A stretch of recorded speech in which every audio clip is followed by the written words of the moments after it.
অসমৰ মাননীয় মুখ্যমন্ত্ৰী আৰু শিক্ষামন্ত্ৰী মহোদয়লৈ মোৰ এটাই অনুৰোধ, আমাৰ 2013 তাৰ পিছত 21 চনত প্ৰাদেশিকৰণ হোৱা বিদ্যালয়বিলাকক OPS প্ৰদান কৰিবলৈ তেওঁলোকে যিখন এমেণ্ডমেণ্ট কৰিছিলে 2011 চনত বা 2018 চনত, সেই দুয়োখনত যাতে আমাৰ OPS প্ৰাপ্তিৰ ব্যৱস্থা কৰি NPSটো অতৰাই আমাক সেই আমাৰ যি সংগ্ৰাম, সেই সংগ্ৰামখনত আমাক সফল হোৱাৰ আমাৰ যি বাট সেই প্ৰশস্ত কৰি তোলে যেন। আৰু তেখেতৰ দিনতেই মাননীয় মুখ্যমন্ত্ৰী তেতিয়াৰ শিক্ষামন্ত্ৰী আছিলে, তেতিয়া সেই শিক্ষামন্ত্ৰীৰ দিনতেই আমাৰ 2013 চনত তেখেতে আমাৰ বিদ্যালয়সমূহ প্ৰাদেশিকৰণ কৰিছিলে, মহাবিদ্যালয়সমূহ প্ৰাদেশিকৰণ কৰিছিলে।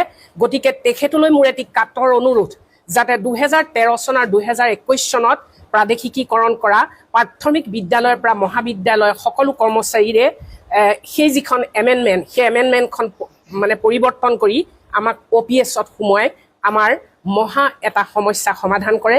যিহেতু আমি তেখেতৰেই অনুগামী, আমি তেখেতকেই মুখ্যমন্ত্ৰী হিচাপে বা শিক্ষামন্ত্ৰী হিচাপে আমি ধন্যবাদ জ্ঞাপন কৰিম। আজি শিৱসাগৰ জিলাৰ আমাৰ যি শিক্ষক কৰ্মচাৰী ঐক্য যি মঞ্চ, এই মঞ্চৰ আমাৰ NPS যি ব্যৱস্থা চৰকাৰে কৰিছে তাৰ প্ৰতিবাদত এখন সভা অনুষ্ঠিত হয়। আজিৰ এই সভাই এই সিদ্ধান্তলৈ আহে যে 2013 চন আৰু 2021 চনৰ পাছত যিবিলাক আমাৰ বিদ্যালয়ৰ শিক্ষকসকলৰ চাকৰি প্ৰাদেশিকৰণ কৰা হৈছিলে, তেওঁলোকক অন্ততঃ অৱসৰকালীন হোৱাৰ পাছত তেওঁলোকক আমাৰ যিটো আমাৰ পুৰণি পেঞ্চন, এই পেঞ্চন নীতিৰ যোগেদি পেঞ্চন দিব লাগে।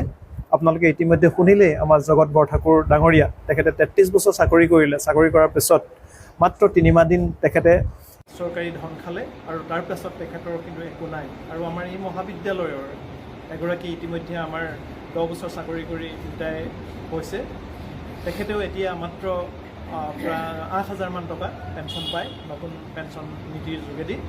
গতিকে আমি ভাবিছোঁ যে চৰকাৰে আমাৰ যিসকল শিক্ষকে এডাল মমবাতিৰ দৰে নিজক শেষ কৰি এই শিক্ষানুষ্ঠানবিলাক গঢ়ি তুলিছিলে, সমাজখন গঢ়ি তুলিছিলে, তেওঁলোকক অন্ততঃ অৱসৰৰ পাছত যাতে তেওঁলোকৰ পুৰণি পেঞ্চন নীতিৰ যোগেদি তেখেতলোকৰ অন্ততঃ চলিব পৰাকৈ আমাৰ যি ব্যৱস্থা আছে, চৰকাৰী ব্যৱস্থা আছে, এই ব্যৱস্থাৰ যোগেদি দিবৰ কাৰণে আমি আমাৰ চৰকাৰক আমি অনুৰোধ জনাইছোঁ।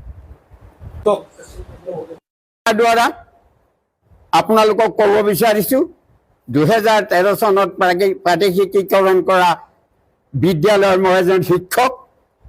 মাত্ৰ 3টা মাহ কৰ্ম কৰি মই অৱসৰ গ্ৰহণ কৰা হ'ল।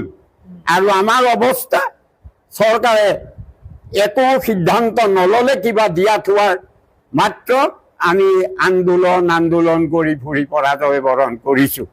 সেয়েহে আমি সেই চৰকাৰক অনুৰোধ কৰিছোঁ, আমাৰ এই ব্যৱস্থাবোৰ মোৰ দৰে আৰু বহুত বিদ্যালয়ৰ শিক্ষকে মৃত্যুক আঁকোৱালি ল'লে, তেওঁলোক গুচি গ'ল আৰু বহুতৰ পানীত হাঁহ নচৰাবলৈ হৈছে অৰ্থৰ কাৰণে। চৰকাৰে এই বিদ্যালয়সমূহত এই দুৰৱস্থাবোৰ অতি সোনকালে শিক্ষকসকলক উপকাৰ সাধন কৰি মংগল কৰিব বুলি আমি আপোনালোকৰ যোগেদি চৰকাৰলৈ, শিক্ষামন্ত্ৰী আৰু মুখ্যমন্ত্ৰীলৈ আমি অনুৰোধ জনাইছোঁ।